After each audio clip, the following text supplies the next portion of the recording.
Alô, bom dia, estamos de volta nesta sexta-feira, 16 de agosto de 2024. Sejam todos bem-vindos. Tenho 2 abracitos para mandar, mas farei isso no final do vídeo. Para os mais atentos, eu fiquei 2 dias sem aparecer. Peço desculpas, mas eu precisava me ausentar um pouco. Primeiro porque estou com um problema, está me faltando voz, E aí precisei recuperar um pouco, dar um pouco de sossego para as cordas vocais, pelo menos por um tempinho, já que esse problema pode sim se agravar. E outra razão também pela qual fiquei ausente é porque eu precisava de uma visão um pouco distanciada dos acontecimentos. Todo mundo sabe, o Brasil, por exemplo, está pegando fogo, os noticiários estão dando coisas aí escabrosas o tempo todo. E isso faz com que, sem um certo distanciamento, nos deixemos embarcar por ou euforia ou aquele estado de irritação permanente e esquecemos de ver as coisas maiores que estão acontecendo. Porque muitos dos acontecimentos regionais, podem apostar, são sinais de fumaça ou balões de ensaio, por assim dizer, para nos desviar a atenção de coisas muito mais importantes que estão sendo tomadas em âmbito global. E aí, sem um poder de síntese, bem, eu ficaria como uma cana jogada ao vento, indo de lá para cá e de cá para lá, enfim, os acontecimentos internos estão tomando conta do noticiário, os acontecimentos internacionais periféricos também, e tudo de repente me parecia cortina de fumaça para esconder algo muito maior. Eu não sei se eu estou certo, mas que há uma grande cortina de fumaça envolvendo as mentes e os corações em questões regionais. Existe. A questão global, ela está por um fio. Estamos falando da Terceira Guerra Mundial, que está sim para acontecer. Está ali a um passito de galo, mas parece essa não é a preocupação da humanidade. Nós estamos interessados nos problemas regionais e eles também são alimentados pela máquina de propaganda ou de cortina de fumaça. Então, eu precisei dar um tempo para olhar para dentro da cortina de fumaça, tentar atravessá-la. Bem, eu cheguei à conclusão de que estão fazendo de tudo para criar a Terceira Guerra Mundial. Só que para criar a Terceira Guerra Mundial é preciso que Putin entre na dança. E é aí que as forças estão concentradas. Sim, a ONU provavelmente, o Ocidente provavelmente já tem tudo pronto para um pós-Terceira Guerra Mundial, mas ela precisa acontecer. Razão pela qual Estados Unidos, OTAN, Reino Unido, especificamente Estados Unidos e Reino Unido, estão interessadíssimos em provocar Putin ao limite. E aí? Bem, aí, vejam só que interessante. Pela primeira vez desde a Segunda Guerra Mundial, tanques entraram na Rússia. Vejam só, uma matéria publicada pela Sky News revela que sim, tanques Abrams entraram em Kursk, na Rússia. Pela primeira vez, o que não era visto desde a Segunda Guerra Mundial está acontecendo, disse a Sky News. Tanques de batalha ocidentais têm operado dentro do território russo. A Sky News relatou ontem, quinta-feira, que tropas ucranianas usaram tanques Challenger 2 britânicos durante a ofensiva transfronteiriça em andamento na região de Kursk, na Rússia.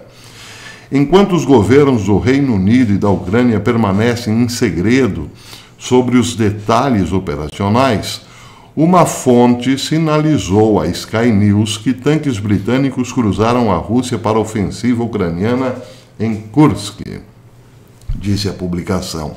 A 82ª Brigada de Assalto Aéreo das Forças Armadas Ucranianas recebeu até 14 tanques Challenger 2 a partir de janeiro de 2023. Mais tarde, a Alemanha e os Estados Unidos também forneceram alguns tanques. De acordo com a política do governo, o Reino Unido confirmou que a Ucrânia está livre para usar armas britânicas em território russo, relatou a Sky. Uma fonte disse que isso incluía tanques Challenger 2 e sinalizou que eles foram usados durante a incursão ucraniana, que começou no dia 6 de agosto. A Sky News continua.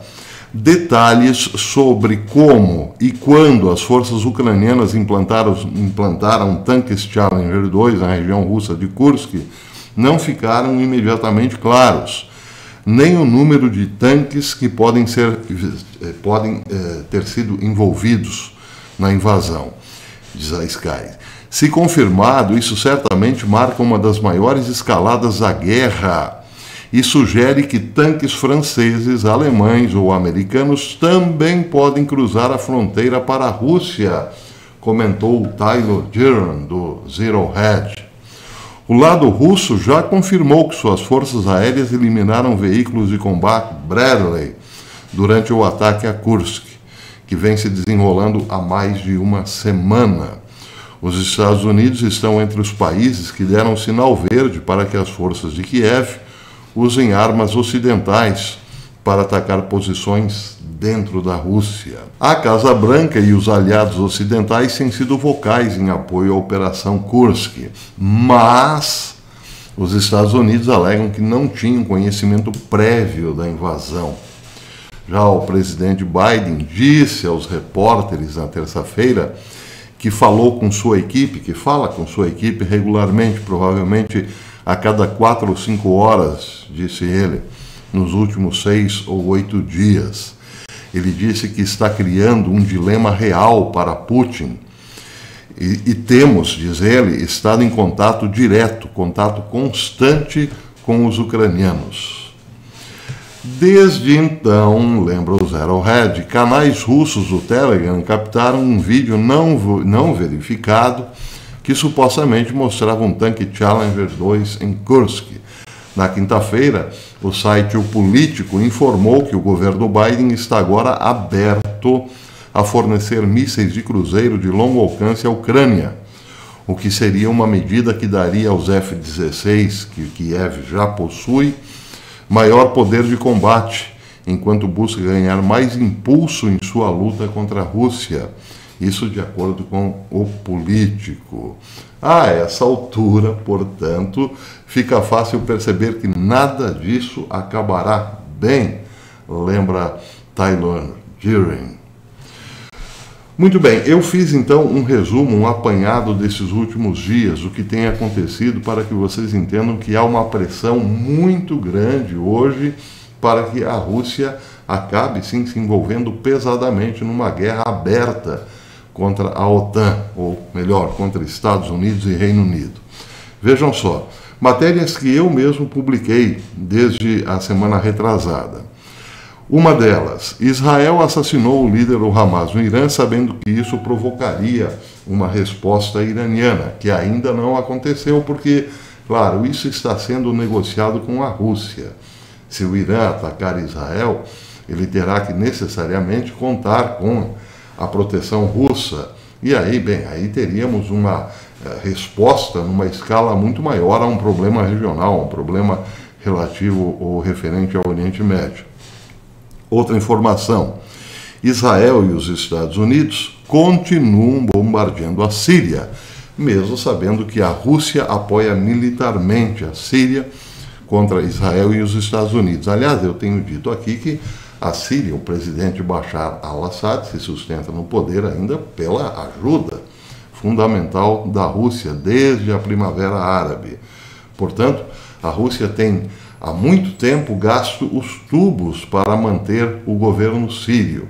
Bem, agora ela terá que conviver com os constantes ataques, ou melhor, com os constantes bombardeios de caças israelenses a representantes ou paramilitares iranianos que estão lá também, entre aspas, para proteger o governo de Bashar al-Assad. Mas essa proteção desses grupos ligados ao Irã visa muito mais, tem um alvo muito mais prioritário em relação a Israel do que a defesa de Bashar al-Assad propriamente. E é isso que justifica, então, os ataques israelenses à Síria. O que só, claro, evidentemente, aumenta a temperatura ou aumenta a pressão para que a Rússia acabe entrando definitivamente numa guerra mundial. Outra informação que eu também dei aqui nesse canal: grupos de porta-aviões e submarinos com mísseis Tomahawk estão se movendo em direção ao Oriente Médio.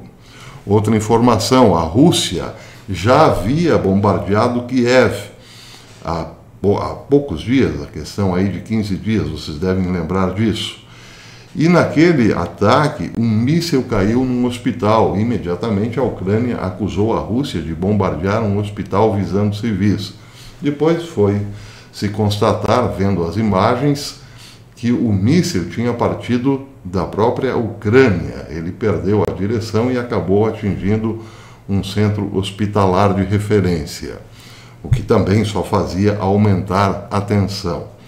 E a Bielorrússia, por sua vez, estava movendo tropas, move tropas em direção à fronteira com a Ucrânia. E, finalmente, Ucrânia, Estados Unidos e OTAN invadiram a Rússia, isso mais recentemente, depois de bombardearem a usina nuclear de Zaporizhia e provocarem a Bielorrússia a incitar Putin a uma resposta que os capacitará a OTAN a entrar abertamente em guerra com a Rússia. Bem, então, todo esse movimento em direção à Rússia, claro, visa uma reação furiosa de Vladimir Putin, que ainda não aconteceu, mas a pressão continua. Então só podemos deduzir que mais cedo ou mais tarde, quem sabe até ainda este ano, possa sim acontecer a tão esperada Terceira Guerra. Tão esperada por quem? Bem, aí teremos que fazer um exercício de imaginação. Quem está provocando a Rússia ao limite? É claro, a OTAN em primeiro lugar, mas a OTAN sem os Estados Unidos e também sem o Reino Unido não seria a OTAN. Então os cabeças desta nova ofensiva contra a Rússia não estão propriamente na Europa. Claro que os Estados Unidos estão interessadíssimos numa guerra em ano eleitoral. Isso é o mais, digamos, óbvio a se constatar, porque, ao que tudo indica, claro, os democratas não continuarão no poder em condições normais, não segurarão o poder em condições normais. Mas, além disso, existem também outros problemas, ou melhor, outros indícios de que as coisas estão armadas para este ano. Como, por exemplo, vejam só, a ONU aprovou essa semana um tratado internacional de crimes cibernéticos. O tratado autorizará a vigilância eletrônica em todo o mundo em nome de investigações criminais.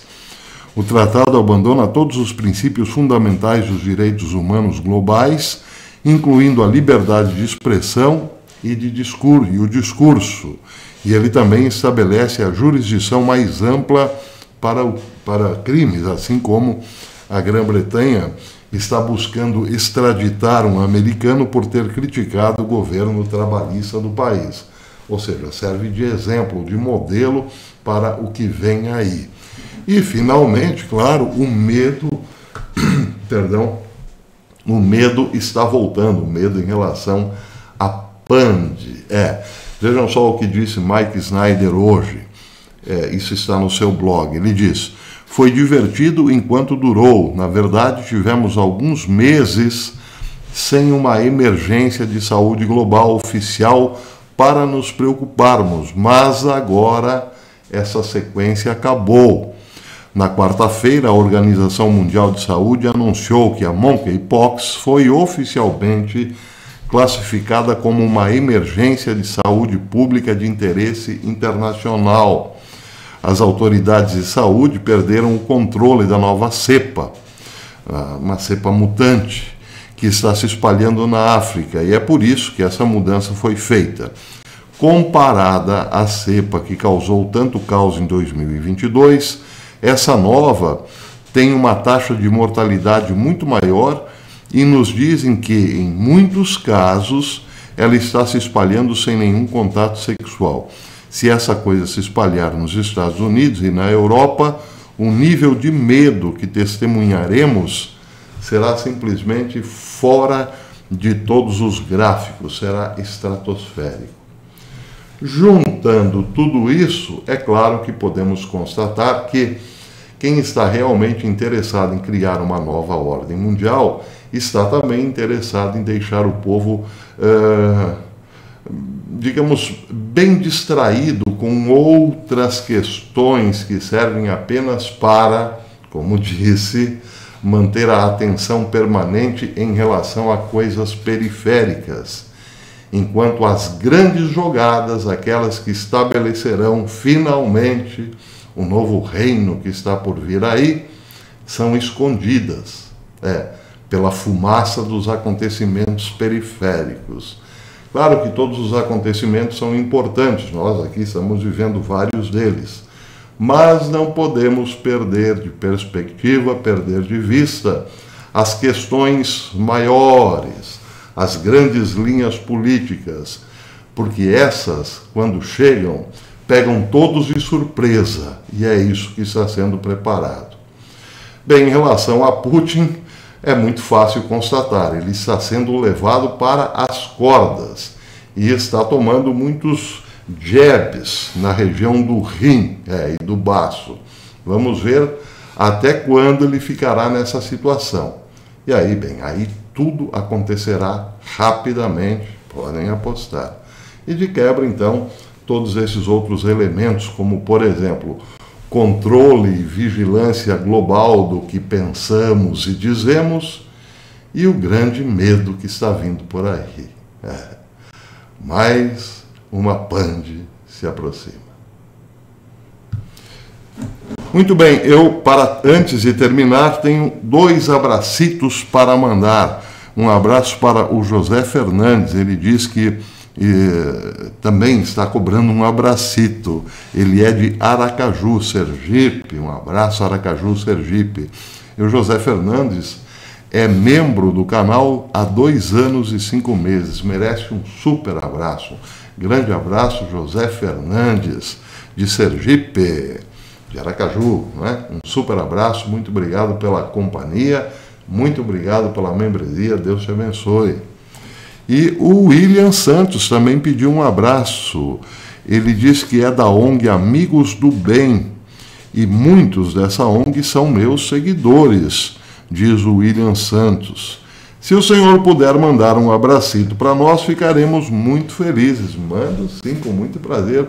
Um super abraço, William Santos, um super abraço aí aos Amigos do Bem.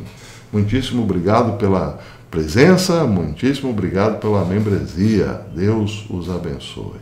Então é isso, meus queridos amigos. Por enquanto, vou ficando por aqui. Mas assim que eu tiver novas informações, eu volto. Até depois, se Deus quiser.